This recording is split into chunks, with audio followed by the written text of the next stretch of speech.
फिर आपने override parameters को भी यस, ओके। फिर इसके बाद में आपको दिख रहा होगा एडवांस पैरामीटर, इसको भी यस कर दिया, फिर इसको भी यस कर दिया, फिर इसको भी यस। सारे यस करने। हाँ हाँ, सारे यस कर। 5% अब ये सबको तो बता चुका था, एंटर, क्रेडिट।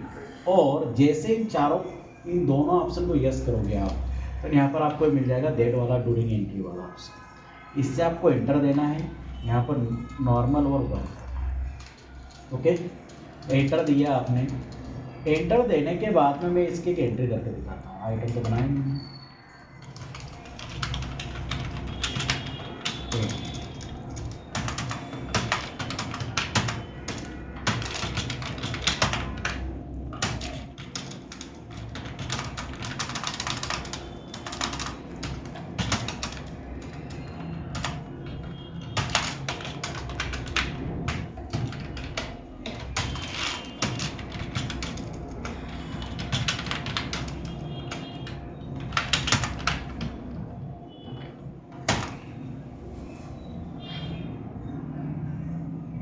सबसे पहले मैं क्या करूँगा, एबीसी सॉफ्टवेयर, ये मैं कुछ भी नहीं बता रहा हूँ, कंट्रोल ए।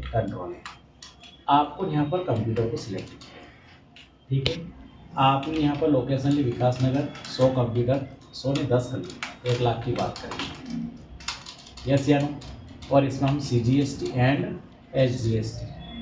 अब आपको क्या करना है, नोटिस करना, F12 क्लिक करना।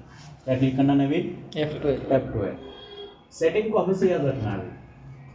एंटर दिया और यहाँ पर आपको मिल जाएगा bill wise details for bills, ये दिख रहा है आपको। इसे नो रखना है, इसे क्या रखना है? नो रखना है, यस नहीं रखना है, ओके। अगर देखो इसको यस कर दूंगा मैं, तो क्या होगा, कंट्रोल ए किया और फिर से मैं एंटर देके नीचे आ रहा, तो मुझे मेरा पैरामीटर का ऑप्शन नहीं मिला, ये सब हो जाएगा। तो आपको क्या करना है, F12 क्लिक करके ये आपका बिल वाइज बिल वही है ना, इसे नो कर दो। नो करने के बाद में आप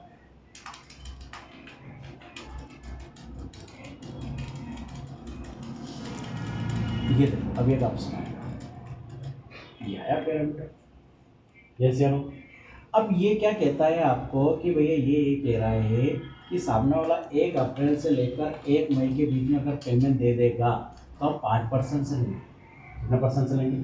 5%। अगर नहीं देता है तो हम कितने परसेंट से लेंगे? हम 10% से। कब? 1 मई के बाद, ठीक है। जैसे मैंने यहाँ पर ये 30 दिन का लिया तो 30 दिन ले लिया। यहाँ पर क्रेडिट और क्रेडिट ऑलवेज, और यहाँ पर भी डेट वाला ऑप्शन। और देखो 1 मई यहाँ पर हो चुका, अब यहाँ लिखूंगा 2 मई। बात समझ में आ गई? 2 मई क्यों लिखा है? क्या कि वो है ना 2 बार काउंट नहीं हुआ, 1 दिन, ठीक है। 1 मई यहाँ कर दिया तो 1 मई उधर काउंट हो जाएगा, 1 मई इधर। तो यहाँ पर क्या लिखा हमने, तो फिर मैंने लिखा 1 जून 2025, फिर नॉर्मल कर दिया, 1 कर दिया। अगर सामने वाला 1 जून तक भी पैसे नहीं दे पाता है तो आप उससे कितना परसेंट चलोगे? 15%। बात समझ में आ गई? ठीक है।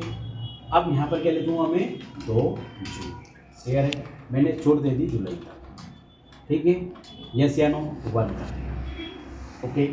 अब नेक्स्ट बार लिखा मैंने डायरेक्ट 20% या 25% लगा दिया, फिर से वो 30 ही लगा दिया और क्रेडिट लगा दिया, ऑलवेज लिख दिया और डेट वाला ऑप्शन ले लिया और यहाँ पर 2 जुलाई ले ली मैंने और ये खाली छोड़ दिया। खाली छोड़ दिया मतलब नील रख दिया। इसका मतलब ये होगा कि भैया जब तक तू पैसे नहीं देगा हम कितना परसेंट लेंगे आपसे? 25% लेंगे। बस समझ में आ गई? ठीक है। यहाँ पर नॉर्मल और 1 2 इंटर। अब ये हम ट्राई करके देखें कहाँ पे लगेगा, पता चलेगा आपको। तो मैंने बताया था डिस्प्ले स्टेटमेंट इंटरेस्ट ले जाए, ये आ गया। अब अल्ट के साथ में F2 कीजिए, 1/8 तक कर देता हूँ। यहाँ पर नोटिस कीजिए, ये क्या बता, 1 अप्रैल से 1 मई तक कितना परसेंट? 5%। 2 मई से 1 जून तक 10%। 2 जून से लेकर 1 जुलाई तक 15%, है ना। और 2 जुलाई से अगस्त से आपका, बात समझ में आ गई? ठीक है। तो हमने क्या करा, एक भैया रेट को कैसे बढ़ाते हैं, ठीक है। अब मैं एक और एंट्री बता रहा हूँ आपको कि मैं वाउचर्स में गया और मैंने एक अकाउंट बनाया। मान लो ABC शॉप लिखा CR, अच्छा ये लिखा हुआ है ना, इसे 01 कर दिया, क्रेडिट करा, इसे यस किया, इसे यस किया और इसे यस किया। 5% लिखा, कौन सा ले लेना इसके अंदर से? क्रेडिट, ऑलवेज और अब आपको यहाँ पर एक दिख रहा होगा इफेक्टिव डेट ऑफ ट्रांजेक्शन, दिख रहा, एंटर दिया, नॉर्मल और one, put out is control A, control A, control A, control, yes या नो, स्पेस क्लिक किया, फिर से कंप्यूटर। अब देखो इफेक्टिव डेट का यूज कैसे करूँगा, ठीक है। तो आपको यहाँ पर क्लिक करना है कंट्रोल के साथ में जी, क्या क्लिक करोगे, कंट्रोल जी, हाँ, फिर जाना है आपको अल्टर मास्टर, जब इंटर दूँ, इंटर दिया, फिर एक और इंटर, तो कुछ और कहाँ पर आ गया, फिर आपको यहाँ पर जाना है वाउचर टाइप्स, इंटर दिया, फिर आपको यहाँ जाना है परचेस, किसमें जाना है, परचेस, परचेस के वाउचर वाले में जाना है आपको, यहाँ पर मिल जाएगा use effective date for vouchers, इसे यस कर, yes, control A, control A, control A और स्किप कर दिया, स्किप कर दिया, फिर वाउचर ना, उस व्यक्ति का अकाउंट फिर से लिया मैंने, और अब मैं क्या करूँगा, F2 क्लिक करूँगा, तो इफेक्टिव डेट चालू हो गया मेरा, हुआ कि नहीं हुआ।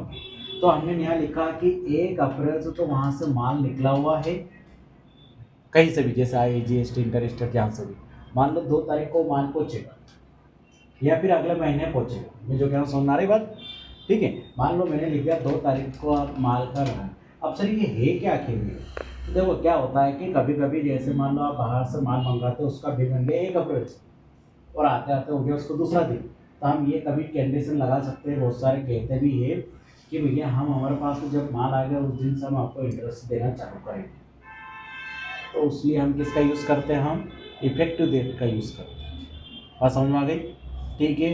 तो अब मैंने क्या तारीख डाली वहाँ पर, 2/4 डाल दी, मतलब 2 अप्रैल से हमारा इंटरेस्ट लगेगा, जैसे ये लिया, फिर से मैंने कंप्यूटर, बस क्या लगेगा, GST एंड HGS, कंट्रोल है, कंट्रोल, ओके। अब हम कहाँ जाएंगे देखने, डिस्प्ले स्टेटमेंट इंटरेस्ट लेजर, अब अल्ट के साथ में F2 किया, कब से इंटरेस्ट आना चाहिए, 2 तारीख से आएगी, जैसे हम, अब आपको ये तो परचेस, अब सेम टू सेम यही का यही पैटर्न किसके अंदर होता है, आपका सेल्स के अंदर ही होता है, जैसे XYZ 100, इसमें रखूँगा इसको डेबिट, अरे अब मैं इसकी एंट्री करके दिखाता हूँ, इसको यस किया, इसे यस किया, 10% लिया, कि कौन सा भी ले लो आप, अब डेबिट आएगा, क्या आएगा, डेबिट आएगा, ठीक है। सारा सेम टू सेम है, आपको कुछ भी करने की ज़रूरत नहीं है, सेम टू सेम,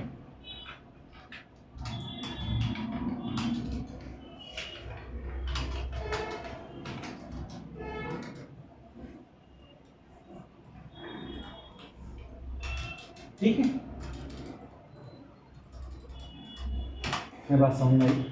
अब इसका ब्याज देखने जाओगे आप, कहाँ देखोगे आप, डिस्प्ले मोर, स्टेटमेंट अकाउंट, इंटरेस्ट लेजर्स, क्या नाम था, जब आ गया। अब मैं आपको एक चीज़ सिखा रहा हूँ, जैसे देखो आपने क्या हो, अब मैं आपको एक चीज़ सिखा रहा हूँ कि भैया कि आपने सेल परचेस में तो लगाना सीख गया, क्या सीख गया, सेल परचेस में तो लगाना सीख। अब मैं सिखा रहा हूँ कि भैया व्यक्ति अगर इंटरेस्ट का पैसा बीच में देता है, ठीक है, हर महीने इंटरेस्ट देता है,